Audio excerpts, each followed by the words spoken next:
केजरीवाल की भ्रष्टाचारी राजनीति में देश के दुश्मन पाकिस्तान भी समर्थन में उतरा है। तो आप समझ लीजिए, जो हम पहले दिन से कह रहे थे कि प्रतिबंधित संगठनों से, आतंकवादी संगठनों से पैसा लेने वाले अरविंद केजरीवाल देश के दुश्मन देशों से मिले हुए हैं और इनकी राजनीति में जो विदेशी फंडिंग है उसका बहुत बड़ा योगदान है।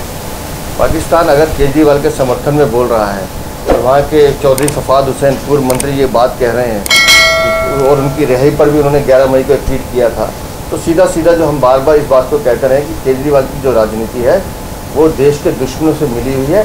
और मैं तो एक सवाल पूछना चाहता हूँ, 5 चरण के चुनाव हिंदुस्तान में हो गए, पहले तो किसी का बयान नहीं आया। आज जब दिल्ली का चुनाव हो रहा है, जब केजरीवाल का चुनाव होना है, तो वही पाकिस्तान बीच में क्यों है? तो समझ लीजिए कि सीधा सीधा केजरीवाल की पीठ पर पाकिस्तान का हाथ है, देश के दुश्मनों का हाथ है और केजरीवाल देश के दुश्मनों की गोद में बैठे हैं।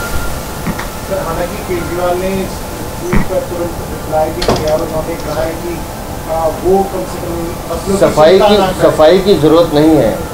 मैं ये पूछना चाहता हूँ कि पाकिस्तान ने पहले तो इशारा पाके समर्थन किया और जब गर्दन फंसने लगी चुनाव वाले दिन तो अब सफाई दे रहे हैं। दिल्ली की जनता से मैं अपील कर रहा हूँ, केजरीवाल आतंकवादी संगठनों से मिले हुए हैं, उनसे विदेशी चंदा लेते हैं अपनी पार्टी को चलाने के लिए, और पाकिस्तान जैसे जो देश के दुश्मन हैं वो वहाँ से अगर केजरीवाल की तारीफ कर रहे हैं तो आप समझ लीजिए कि इस देश के दुश्मन दिल्ली में कैसे बैठे हुए और इनका इलाज बहुत ज़रूरी है। इसके पीछे आप कारण क्या मानते हैं? कारण आप बताइए ना जी। अगर पाकिस्तान का पूर्व मंत्री दिल्ली के मुख्यमंत्री जो अंतरिम जमानत में उनके समर्थन में आता है तो इससे ज़्यादा शर्मनाक क्या हो सकता है?